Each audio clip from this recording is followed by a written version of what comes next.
श्री स्वामी समर्थ. श्री गुरुदेव दत्त. बघा, श्रावण महिन्याला सुरुवात होत आहे आणि श्रावण महिन्याची सुरुवात ही गुरूंच्या आशीर्वादाने होत आहे, कारण की गुरुवारीच श्रावण महिन्याला सुरुवात होत आहे आणि या श्रावण महिन्याची सुरुवात आपल्याला 11 गुरुवाराने करायची आहे. असं नाही आहे की तुम्ही 11च गुरुवार करायचे, 5 करू शकता, 7 करू शकता, 11 करू शकता. तुम्हाला जसे जमतील तसे तुम्ही या गुरुवारचं व्रत करू शकता. पण श्रावण महिन्यात या व्रताला नक्की तुम्ही सुरुवात करावी. स्वामींच्या 11 गुरुवाराच्या व्रताला खूप छान अनुभव आलेले आहेत भक्तांना. खूप भक्तांच्या इच्छा पूर्ण झालेल्या आहेत आणि तेच व्रत कसं करायचं आहे 11 गुरुवारचं, किंवा तुम्ही जितके गुरुवार करणार आहात, पूजा मांडणी, त्यासोबत कोणती सेवा करायची आहे, सगळं काही मी तुम्हाला आजच्या व्हिडिओमध्ये सांगणार आहे. त्यामुळे व्हिडिओ शेवटपर्यंत नक्की बघा. व्हिडिओ आवडल्यावर व्हिडिओला लाईक करा. कमेंटमध्ये श्री स्वामी समर्थ नक्की लिहा, कारण की श्री स्वामी समर्थ लिहिणं, नामस्मरण करणं, लिखित नामजप करणं ही देखील खूप मोठी सेवा आहे. त्याच्यामुळे श्री स्वामी समर्थ कमेंटमध्ये लिहायला विसरू नका. बघा, आपण गुरुवारपासून गुरुवारचे व्रत, स्वामींच्या 11 गुरुवाराचे व्रत करण्यास सुरुवात करणार आहोत. मी देखील ही सेवा करणार आहे आणि प्रत्येक स्वामी भक्तांनी, ज्यांना जमेल त्यांनी ही सेवा नक्की करावी. गुरूंची कृपा होण्यासाठी, गुरु बळकट होण्यासाठी ही सेवा प्रत्येकाने करायला हवी. आता बघा, ही सेवा स्त्री करू शकतात, पुरुष करू शकतात, कोणीही ही सेवा करू शकतं. असं नाही आहे की फक्त पुरुषांनी सेवा करावी गुरुवारची, किंवा हे व्रत पुरुषांनी करावं असं काही नाही. महिला देखील ही सेवा करू शकतात. आणि खरंच काही महिलांचे ना कायमचे गुरुवार असतात, त्या कायम गुरुवारचे उपवास करत असतात. आता हे व्रत कसं करायचं बघा, तुम्ही केंद्रात जायचं आहे. बुधवारी जा, मंगळवारी जा किंवा गुरुवारी सकाळी जाऊन तुम्ही तिथे संकल्प करायचा आहे. तुमच्या जवळपास केंद्र असेल तर केंद्रात जा, घरी नाहीतर घरी तुम्ही महाराजांच्या प्रतिमेसमोर, महाराजांच्या फोटोसमोर, मूर्तीसमोर तुम्ही संकल्प करू शकता. खडी साखर, नारळ घेऊन जायचं आहे केंद्रामध्ये. सगळ्यांना माहिती आहे, सगळ्या स्वामी भक्तांना माहिती आहे संकल्प कसा करायचा आहे तो. तुम्हाला संकल्प करून करायची सेवा तर नक्की करा. नसेल करायची, तुम्हाला साधी सोपी सेवा करायची असेल, फक्त मनशांतीसाठी सेवा करायची असेल तरी चालेल, पण तुमची कोणती इच्छा असेल तर नक्की संकल्प करावा. बघा, या 11 गुरुवाराच्या व्रताने ना अशक्य वाटणाऱ्या गोष्टी देखील भरपूर भक्तांच्या शक्य झालेल्या आहेत. महाराज त्यांना पावलेले आहेत. बघा, कोणाला लवकर अनुभव येतो तर कोणाला वेळ लागतो, पण अनुभव मात्र नक्की येतो. प्रत्येक भक्ताला अनुभव येतो. प्रत्येकाचे आपले कर्म असतात, आपलं प्रारब्ध असतं, त्याच्यामुळे कधी कधी अनुभव यायला वेळ लागतो. पण आपला विश्वास कमी होऊ द्यायचा नाही आहे आणि विश्वासाने आपल्याला सेवा करायची आहे. कोणाला पहिल्या दुसऱ्याच गुरुवारी अनुभव येतो, तर कोणाला 11 गुरुवार पूर्ण लागतात, कोणाला गुरुवारचं व्रत होऊन गेल्यानंतर काही दिवसांनी अनुभव येतो, पण अनुभव हा येतो. आता व्रत कसं करायचं बघा, पूजा मांडणी करू शकता. तुमच्याकडे वेळ असेल किंवा जागा असेल, लहान मुलं असतील तर ताई आम्ही पूजा मांडणी करू शकत नाही, ठीक आहे. मनापासून तुम्ही पूजा केली तीच महाराजांपर्यंत पोहोचते. उपवास करा, नका करू, पण सेवा मात्र आपल्याला मनापासून करायची आहे. आता सगळ्यात पहिलं तर पूजा मांडणी कशी करायची, जे कोणी पूजा मांडणी करणार आहे, कारण की आपण बघा महाराजांची एवढी छान सेवा करतोय, तर पूजा मांडणी केली ना की आपलं मनही अजून जास्त प्रसन्न होतं, घरामध्ये अजून जास्त पॉझिटिव्हिटी निर्माण होते. म्हणून पूजा मांडणी नक्की करा. भले तुम्हाला खाली कुठे जमत नसेल तर तुम्ही देवघरात अगदी छोटीशी पूजा मांडणी करू शकता, जमेल तशी करा. पण नक्की पूजा मांडणी करावी अशी मी सांगते तुम्हाला. बाकी केली नाही केली तरी चालेल. सगळ्यात पहिलं तर पूजा मांडणी करण्या अगोदर आपल्याला तामनात महाराजांची मूर्ती घ्यायची आहे, मूर्तीला अभिषेक घालायचा आहे. त्यानंतर आपल्याला गणपती बाप्पाची पहिली स्थापना करायची आहे.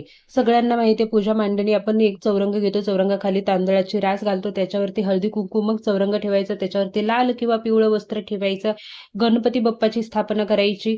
त्यानंतर महाराजांची स्थापना करायची. फोटो असेल तर तुम्ही मूर्ती, फोटो मागे ठेवून मूर्ती पुढे ठेवू शकता.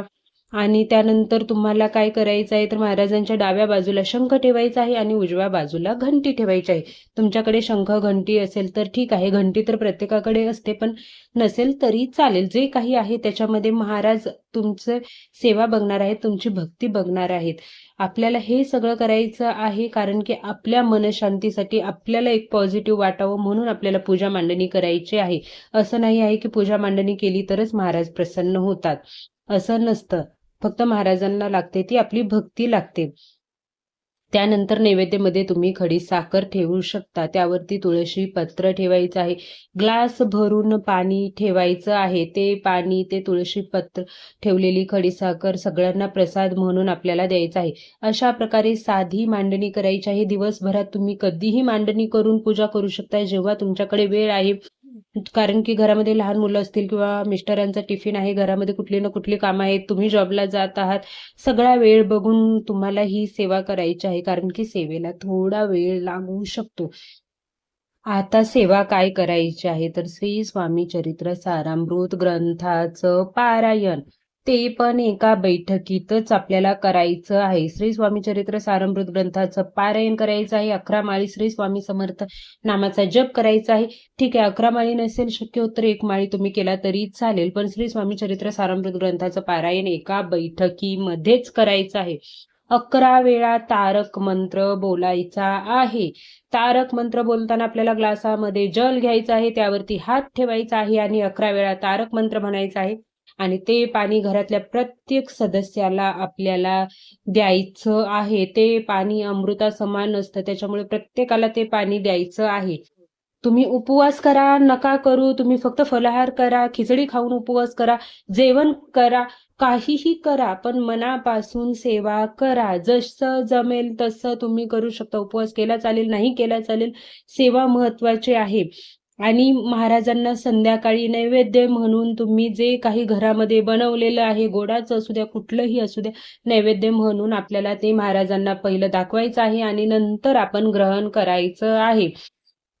बघा, महाराजांची साधी सोपी सेवा आहे, पण खूप फळ देऊन जाणारी ही सेवा आहे. त्याच्यामुळे ही सेवा, श्रावण महिना तर इतका पावन महिना आहे ना, आपल्या सगळ्यांना माहिती. श्रावण महिन्यात जे मांसाहार करतात ना, ते देखील या महिन्यामध्ये मांसाहार करणं टाळतात आणि त्याच्यामुळेच, आणि वातावरण देखील एवढं शुद्ध असतं श्रावण महिन्याचं. त्याच्यामुळे आपल्याला या श्रावण महिन्यामध्ये ही सेवा नक्की सुरू करायची आहे. 11 करा, 7 करा, 5 करा, तुम्हाला जेवढं जमेल तेवढं करा. फक्त मध्ये काही अडचण आली, सुतक आले, पाळी आलं, विटाळ आलं, तर तो गुरुवार आपल्याला स्किप करायचा आहे. म्हणजे तुमचे 4 गुरुवार झाले आहेत, 5व्या गुरुवारी काहीतरी प्रॉब्लेम आला आहे, तर तुम्हाला 6व्या गुरुवारपासून आहे तशी सुरुवात करायची आहे. तुम्ही मांसाहार खात असाल तरी आपले 11 गुरुवार जोपर्यंत पूर्ण होत नाही तोपर्यंत मांसाहार करायचा नाही. घरामध्ये इतर व्यक्ती करत असतील त्यांना करू द्या, तुम्ही करायचा नाही आहे.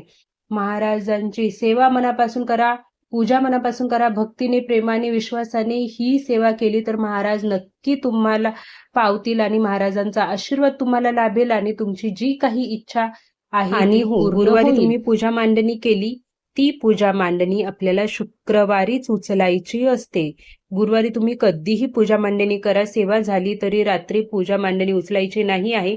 शुक्रवारी आपल्याला स्नान करून, महाराजांना अष्टगंध लावून, प्रार्थना करून आपल्याला ती पूजा मांडणी उचलायची आहे. जे काही जल आहे ते घरातील प्रत्येक व्यक्तीला थोडं थोडं द्यायचं आहे पिण्यासाठी, जे आपण महाराजांपुढे ठेवलेलं आहे ते. आणि उद्यापन कसं करायचं, तर उद्यापन देखील याच पद्धतीने करायचं आहे. फक्त शेवटच्या दिवशी शक्य होत असेल तर पुरणाचा नैवेद्य तुम्ही नक्की दाखवू शकता किंवा बेसनाचे लाडू, महाराजांच्या आवडीची घेवड्याची शेंग, अशा प्रकारे तुम्ही शेवटच्या दिवशी काहीही बनवू शकता आणि उद्यापन करू शकता. महाराज तुम्हाला, फक्त मी नेहमी सांगते की महाराजांना हवी असते ती तुमचा विश्वास, भक्ती आणि एकनिष्ठपणाने केलेली सेवा. व्हिडिओ आवडला असेल तर नक्की लाईक करा आणि कमेंटमध्ये श्री स्वामी समर्थ लिहा.